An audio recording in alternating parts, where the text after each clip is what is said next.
അപ്പോൾ ഇന്ന് നമ്മൾ മേടിച്ചിരിക്കുന്നത് WPLന്റെ 1/10 സ്കെയിൽ ജിംനിയാണ്, 4x4, അതുപോലെ തന്നെ ലൈസൻസ്ഡ് വേർഷൻ ആണ് കേട്ടോ. അപ്പോൾ ഇതിന്റെ ബോക്സിനകത്ത് തന്നെ യൂക്ലിക്കിന്റെ ഒരു താങ്ക് യു കാർഡ് ഒക്കെ വരുന്നുണ്ട്. അപ്പോൾ നിങ്ങൾക്ക് ഇതുപോലത്തെ വണ്ടികൾ ചെക്ക് ചെയ്യണമെങ്കിൽ ഉറപ്പായിട്ട് അവരുടെ വെബ്സൈറ്റിൽ ഒന്ന് കയറി നോക്കുക. ഓൾ ഇന്ത്യ ഡെലിവറി ഉണ്ട് കേട്ടോ. അപ്പോൾ എക്സൈറ്റഡ് ആണ്, പെട്ടെന്ന് തുറന്നു നോക്കാം. വീഡിയോയിൽ നിങ്ങൾക്ക് ഇതിന്റെ എന്തോ ഒരു ഇമ്പാക്ട് മനസ്സിലാവുമെന്ന് എനിക്ക് അറിയത്തില്ല, പക്ഷേ വണ്ടി അടിപൊളിയാണ് കേട്ടോ. ഓടിച്ച് നോക്കിയിട്ടില്ല, ഞാൻ ലുക്കാണ് പറയുന്നത്. ഡോറ് കണ്ടു കഴിഞ്ഞാൽ തുറക്കാൻ പറ്റുമെന്ന് തോന്നും, പക്ഷെ തുറക്കാൻ പറ്റില്ല. പക്ഷെ നമ്മളിതിനെ മോഡിഫൈ ചെയ്യുന്ന സമയത്ത് നമ്മൾ ഡോറിനെയൊക്കെ തുറക്കാവുന്ന രീതിയിലാക്കും കേട്ടോ. 3 ചാനൽ റിമോട്ടാണ്. വണ്ടി എന്തായാലും ഡീറ്റെയിലിംഗ് ആണ് കേട്ടോ എനിക്ക് ഏറ്റവും ഇഷ്ടപ്പെട്ടത്.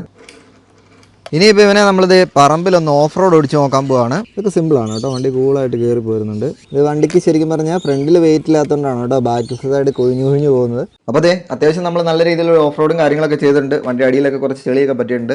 ബോഡി എന്നൊക്കെ പറഞ്ഞാൽ നല്ല ഹാർഡ് ബോഡിയാണ്. ഡീറ്റെയിലിംഗ് നമുക്ക് അടിപൊളിയായിട്ട് ഈ വണ്ടി കസ്റ്റം ചെയ്യാൻ പറ്റും കേട്ടോ. അതാണ് എൻ്റെ പ്ലാനും. അപ്പോൾ നിങ്ങൾക്ക് അഫോർഡബിൾ ആയിട്ടുള്ള ഇതുപോലത്തെ വണ്ടികൾ നിങ്ങൾ നോക്കുന്നുണ്ടെങ്കിൽ ഉറപ്പായിട്ട് യൂക്ലിക്കിന്റെ വെബ്സൈറ്റ് ഒന്ന് ചെക്ക് ചെയ്ത് നോക്കുക. അതുപോലെ തന്നെ ഞാൻ ഈ കൊളാബ് ചെയ്തേക്കുന്ന യൂക്ലിക്കിന്റെ പേജ് ഒന്ന് ഫോളോ ചെയ്യുക. അവിടെ ഏറ്റവും ലേറ്റസ്റ്റ് പ്രോഡക്റ്റ് അപ്പോൾ നിങ്ങൾക്ക് അറിയാൻ പറ്റും കേട്ടോ.